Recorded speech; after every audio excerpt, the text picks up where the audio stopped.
Good evening to everybody. Welcome to the class of law of insurance that we are dealing with the marine insurance, or we can say marine insurance. That I'm sure that you are hearing me, and if you are hearing me, please read what I posted on the screen. Anyone, unmute and read. So it gives the sense me that you could see this screen and you could hear my voice. That is the both acknowledgement would be there. Yes, K. Shivakumar, please read what I posted because I could not see your microphone nor your icon. I could not see your microphone icon. Please read so that I could go further.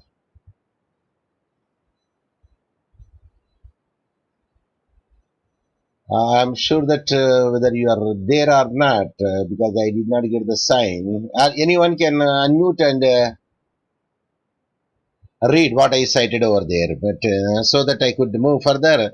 And in our yesterday class that we are dealing about the marine insurance, there we made very much clear this document one, that is what is marine insurance, that we dealt it, the types of the policies where we discussed it in yesterday class regarding the type of the policies are concerned. Of course, this thank you I will give it later because every time it is showing the thank you.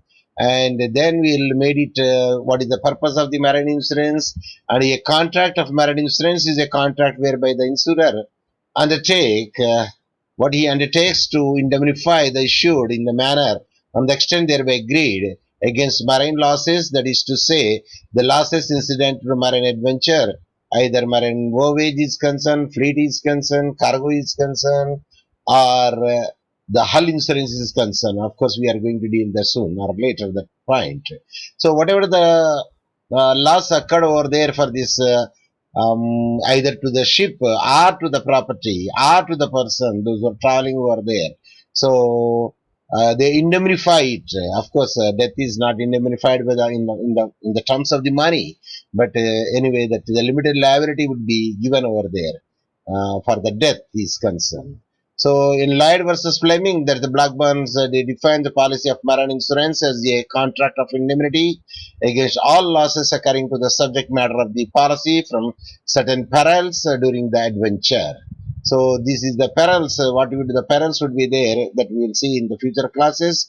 But only one thing is there: if anything would be carried over the voyage or over the ship, the all things should be insured, including the people, those who are even the crew members also. So that's what I want to say.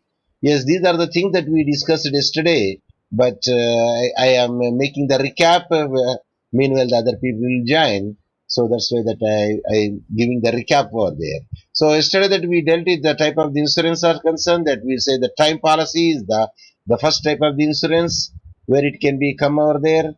Here the time policy where the ship is insured for a particular time and the period that will be counted over here, and the period should not exceed 1 year, though it may contain one or several years.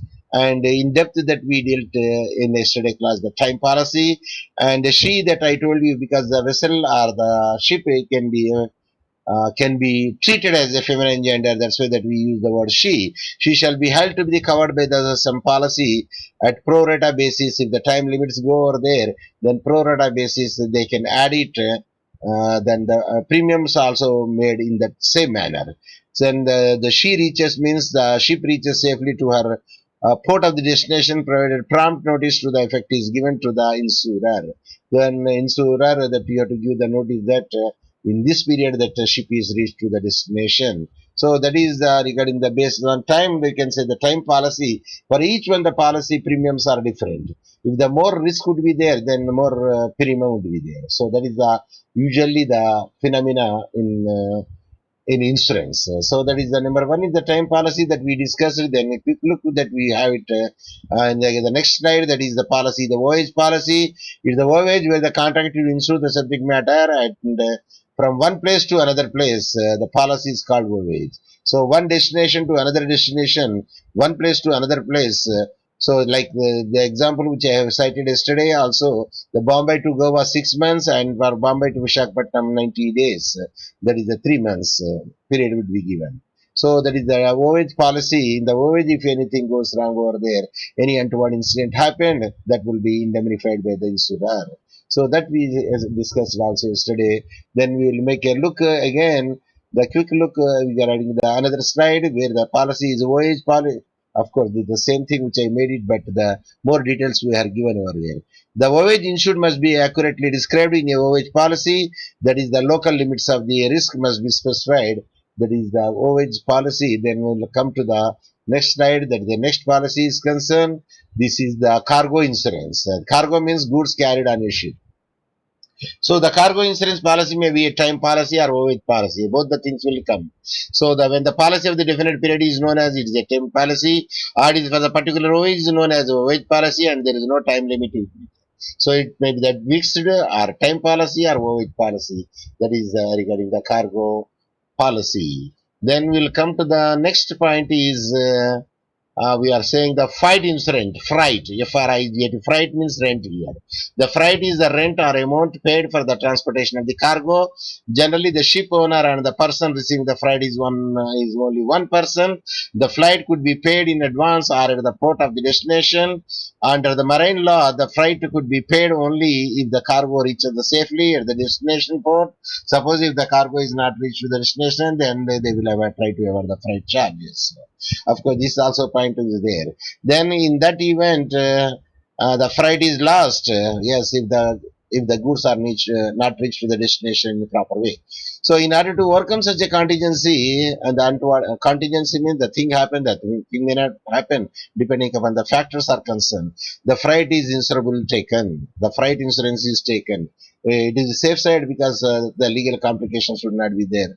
And however, if the freight has been paid in advance, again some problem would be there. It cannot be recovered in case of a cargo is lost during the voyage.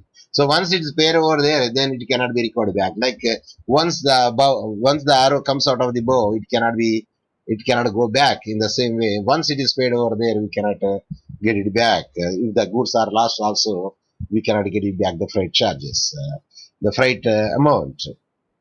So these are the things which we discussed. Then I recapped here once again for your knowledge. So now the comes matter is the next type of the insurance is hull insurance. Yes, this hull insurance we will deal in depth.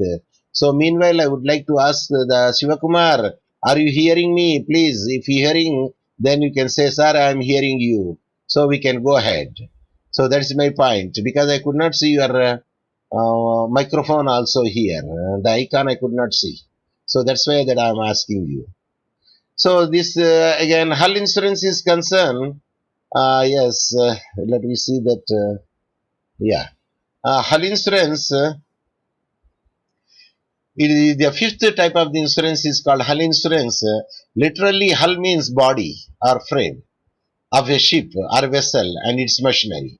So it is the body or a frame or a ship or a vessel or its machinery.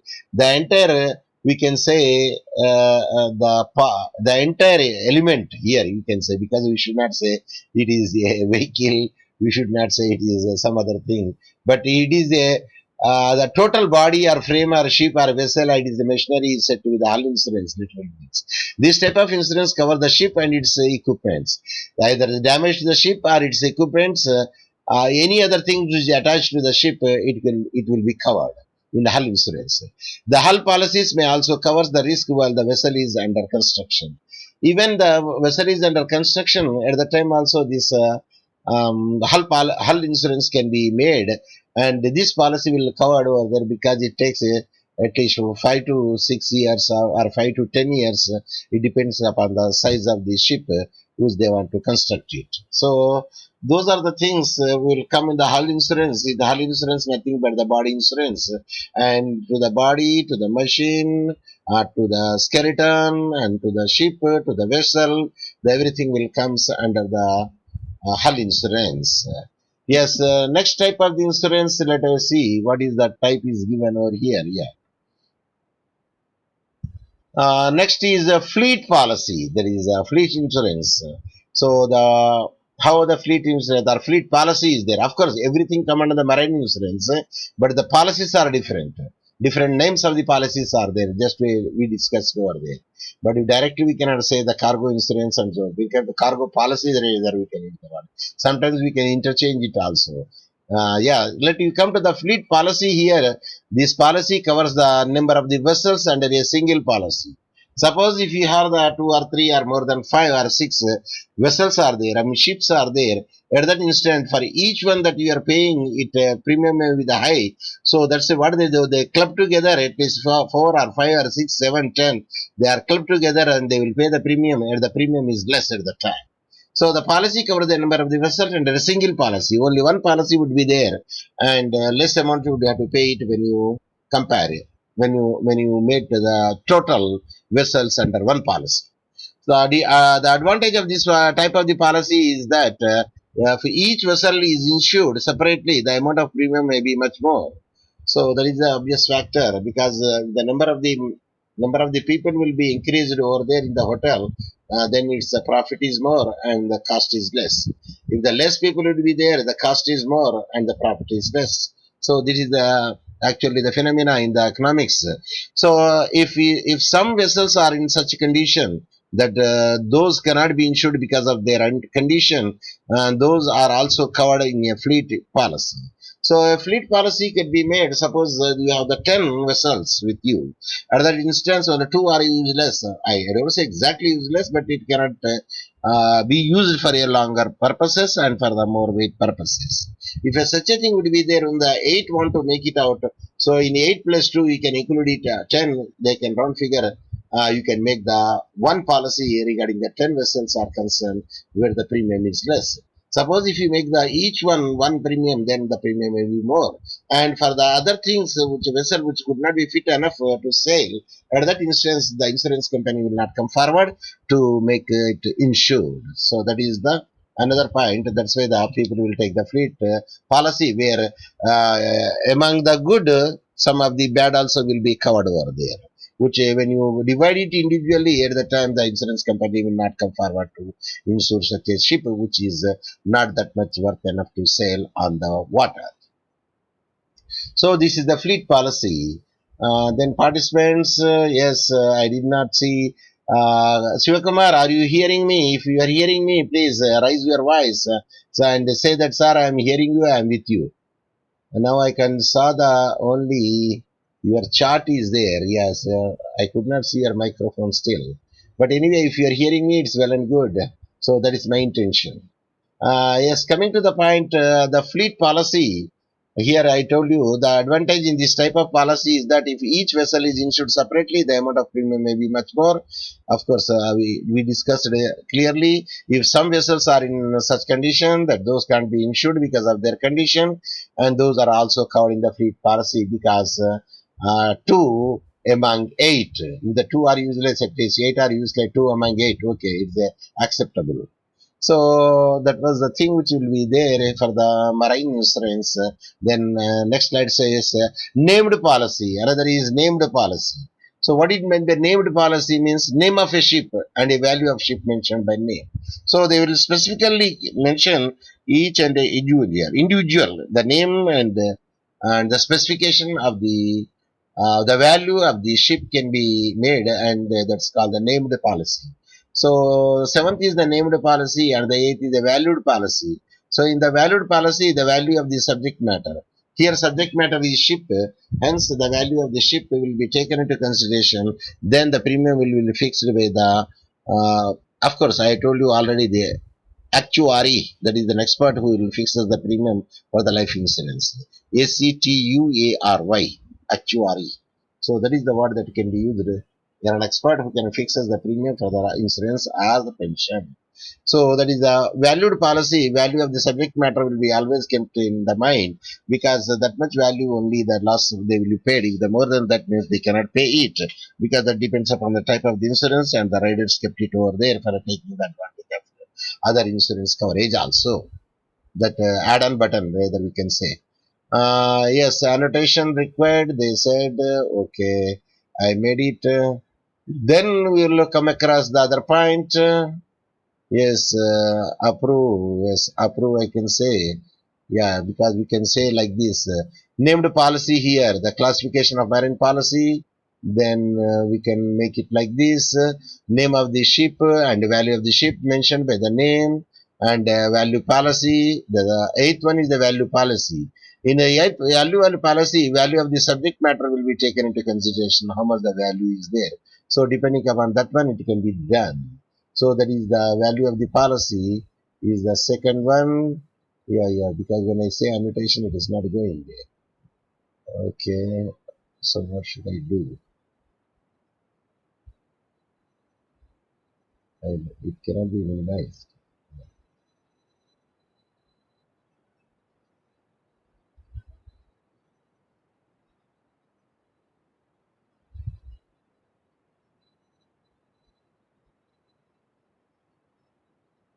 Yeah, could you see my screen?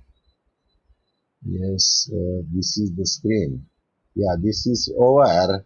Later on that I load the other yes. Yeah, elements of marine insurance is concerned, and I'm sure that you could see my screen. If the answer is yes, please say yes, so that I could move further. Yes. Mute, mute all, unmute. Now you can speak. Yeah, yes. Yeah, now coming to the point of the next slide is concerned. Yeah, it is elements of a marine insurance contract, where we can see the slide 01, 02, 03, 04. So let us see one after another. What is 01? 01 is a deviation or delay is authorized according to the particular warranty of the policy. Of course, there are some deviations or delay is authorized, that means accepted according to the particulars warranty of the policy. If the policy is a different type and at the time some deviations or delayed can be accepted, but not the total deviation and total delay. Suppose that the goods should be reached within 6 months. Suppose if it taken the 1 year, then naturally he will be the loser. By that time, the cost of the value of the goods will be varied. And deviations means not following the same path, but roundabout area we coming, then a lot of days will be consumed over there. So that was the deviations. So some light deviations, light delay can be authorized according to the particular warranty of the policy, depending upon the type of the policy is concerned. Yes, number two, there is 02 when the delay or a deviation was beyond the reasonable approach of the master of the crew. Suppose if the delay and it should not be, or deviation should not be that much great extent, but that is very much clearly given by the master of the crew. So either the master of the crew or the crew member. So delay or deviation should be some to some extent it can be excluded, but not to that much stretch. Now come to the 03 is that the deviations or delays is exempted for the safety of the ship or insured matter or human lives. The deviations or delays is exempted, means they will not taken into consideration for the safety of a ship. So if for the safety of the ship is not there, then the entire property, I mean cargo will be drowned. Number one, number two, all the people on the deck are on the boat on the voyage. They also the probability would be that the death is imminent for them. So the safety of a ship or a insured matter. What is the insured matter? Subject matter and are human lives. Those who are traveling are there for the voyage. So the human life plus ship and the insured matter. So it will be small deviation can be exempted. Then come to the 04. The deviations or delay was due to bar try. Yes, see the bar try. So if the here barriers, I believe that if it is the barriers are there, and at that instance the deviations or delays can be condoned over there. So what I want to say here is deviations and dues. It can be exempted in certain extent. It cannot be exempted in certain extents. That is the given clearly given in the insurance company, and where the it depends upon the one insurer to another insurer again. So if the insurer how the insurer will make it out, it depends upon that factor also there. So these are the certain deviations where it can be exempted. Let us see the some other point. Before I could move to the other point, I would like to ask the students whether they are following me or not. So today nobody is unmute and give me the reply today to my question. Even the Shivakumar is there, but still I don't know why he could not speak. And Shivakumar, could you unmute and speak so that I could know that you are hearing me in a proper way. So that is my intention to know and see whether you are getting me or not. Number one, number two. There is no meaning of going ahead if nothing would come to your mind. So that is another factor also I would like to share. So now let us check the next point. And today that we saw only the policies, how many types of the policies will be there marine. Then we checked it and each one we dealt in detail.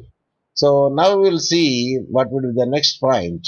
So let us see in E1, that is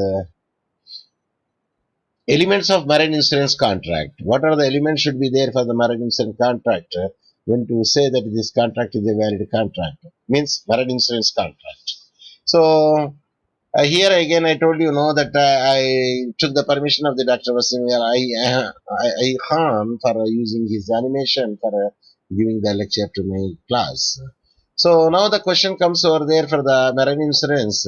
Again, the introduction I already told you that the the main idea of the marine insurance that if any adventurous things will happen in the future, that could be borne by the insurance company. So that assurance will be given by the insurance. The insurance is nothing but the indemnifying the damage. That is only the point.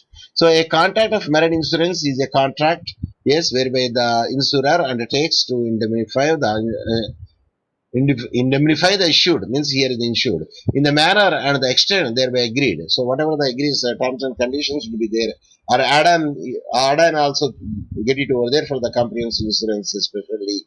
But here I did not come across, but I will come across it because there also the two types of insurance should be there. That is my I'm hoping. So let us see there by the agreed against the marine losses, that is to say the loss of the incidental or marine adventures.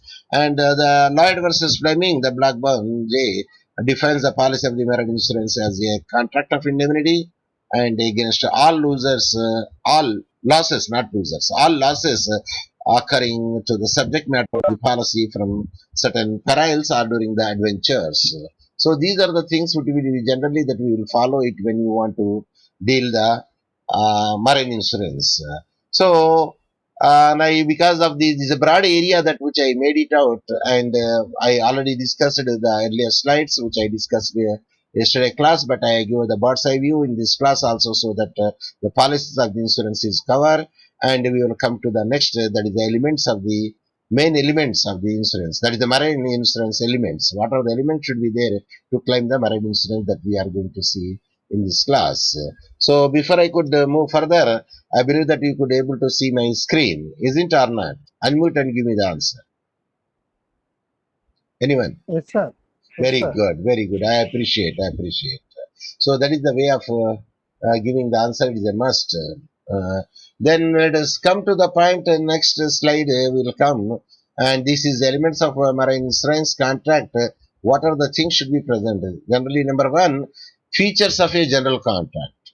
So in any marine contract is the features of the general principle of contract is applicable because marine insurance law is nothing but the contract law. So the feature of the general contract. So what are the features of the general contract? Anyone? Yes. Give me the answer. If you don't know, you can say pass on. Offer plus acceptance gives rise to agreement, sir. Okay. Agreement plus legal enforceability gives rise to contract. Agreed. Over. That is the definition of the contract. Yeah, because whatever the essential agreements for the whatever the essential elements should be there for the a valid contract, the same thing will be applicable also here. Like I'm getting your resound, your resound I'm getting because once you speak later on you mute it. Otherwise I'm getting the sound. So the feature of general contract means whatever the contract element should be there, like offer, acceptance, then later on, as you said, no considerations and legal law, enforceable and competent court. So these are the things also essential to make the general contract. So the feature of the marine insurance contract is nothing but the general insurance general contract. So that is the number one. Number two, insurable interest. So what is the insurable interest here? So, yes, anyone? What is the insurable interest in the marine insurance? There is a premium, sir. The point is the insurable interest is there is a subject matter always. The subject matter may the ship or its parts or its the machinery attached to it. This is the point where we can say the subject matter. The another subject matter there we can say hull insurance. In hull insurance, which deals about the subject matter is a ship or its components which are present over there are fixed to it. That is said to be the subject matter of the insurance. So here insurable interest is there is a subject matter should be there number one, and we want to have to protect that interest means subject matter. So subject matter interest protection it must be there from which side that it should be there, from the insurer, from the insured, or from the third party. From both sides, sir. Insurable interest means generally the insured will have that interest.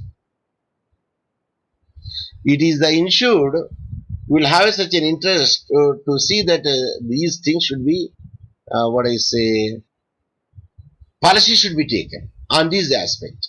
Like voyage policy is there, and freight policy is there, hull policy is there. So type of the various other policies because of the negligence also the policy you are supposed to make it out.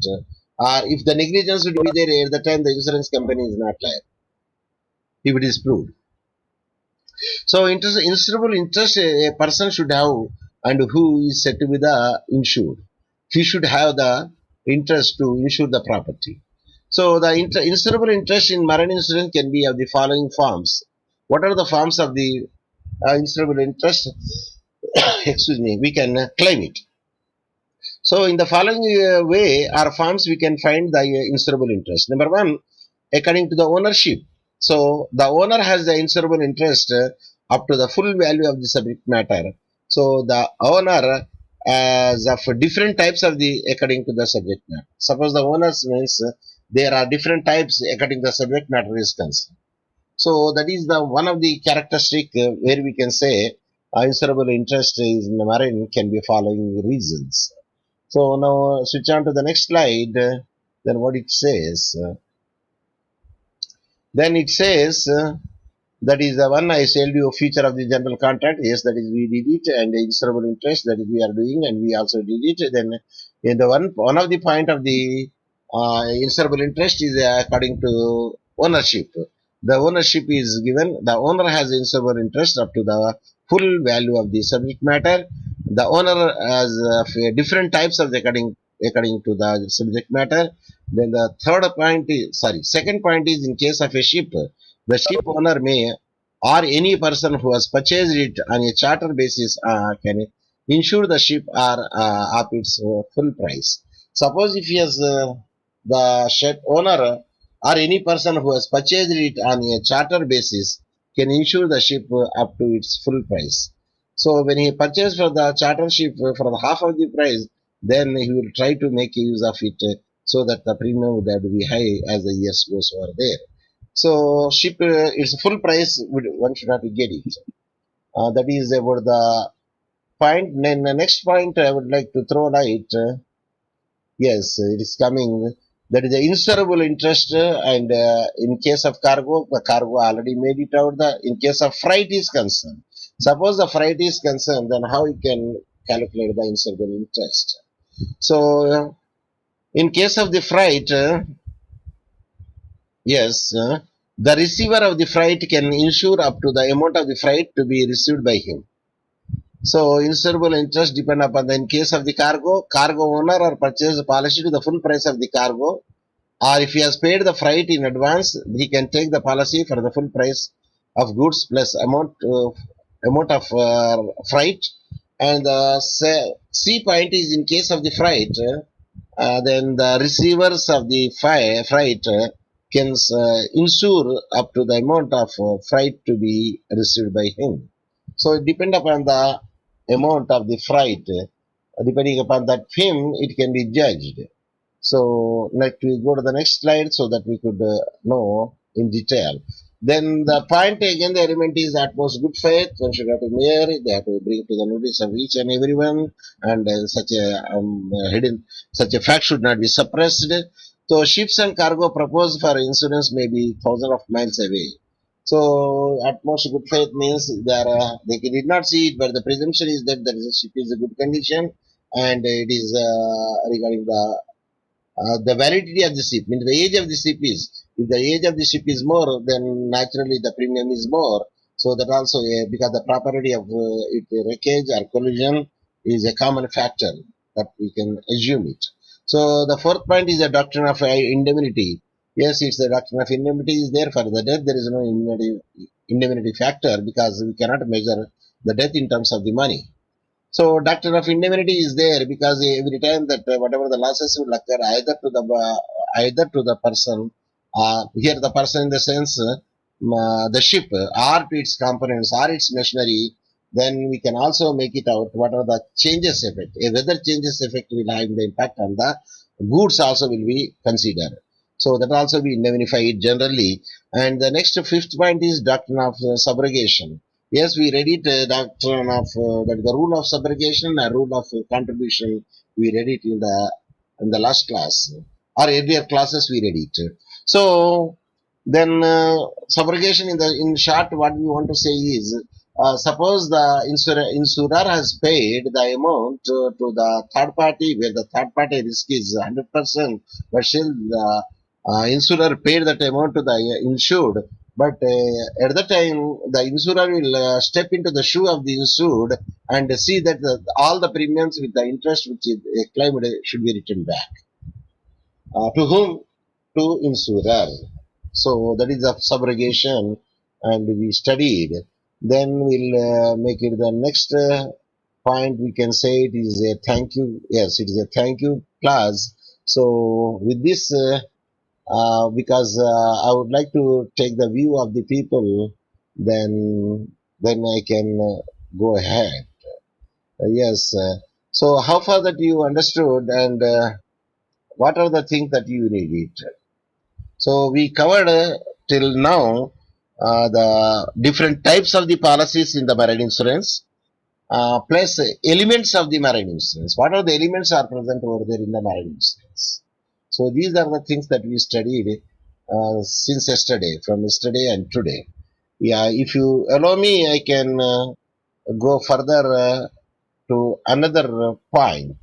So now give me your option. Shall I move, or shall I stop, or shall I repeat what I taught, review it? Which idea that you want? Anyone, unmute and give me the answer. Move, sir. Pardon? Move, sir. Move. Means I should proceed. Proceed, sir. Okay. But I don't know why I could not see the K. Shivakumar's microphone, because I saw the Mati Nageshwara microphone and Narendra Raju microphone, but I could not see his microphone.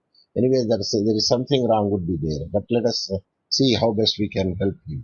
So now come to the point of here. Yes, these are the marine insurance contract and perils of the sea. Or perils or perils? How do you pronounce? Perils, Yes. sir.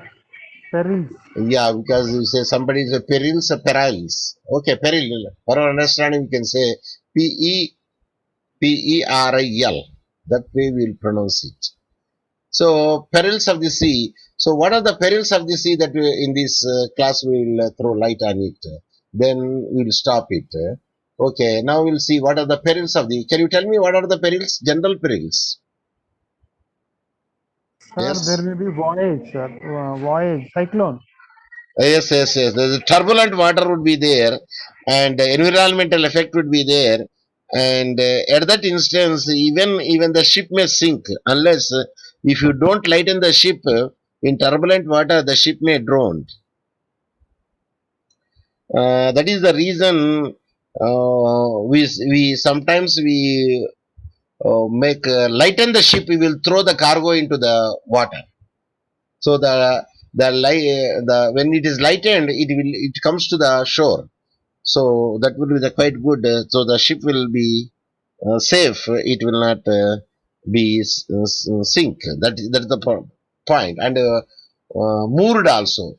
I means going to stranded in the because of the depth of the water is less over there. Then will be stranded onto the bottom. Not bottom exactly. It will be stopped over there. Let us see that what are the other things we can see in the perils.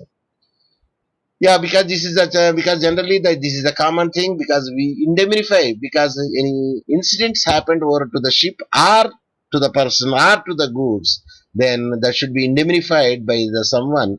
Otherwise, their life becomes miserable. So a contract for marine insurance is a contract, yes, whereby the insurer, the company undertakes to indemnify the issued, means the person who are going to take the insurance policy for the goods are there for themselves for the different purposes. They have taken it in the manner and the extent thereby agreed. So that is depend upon the two parties generally. Of course, marine insurer will have the high bottom line and the customer or the client would be having the low bottom line because it is already the printed over there, but you have to only fill up the blanks and put your signature.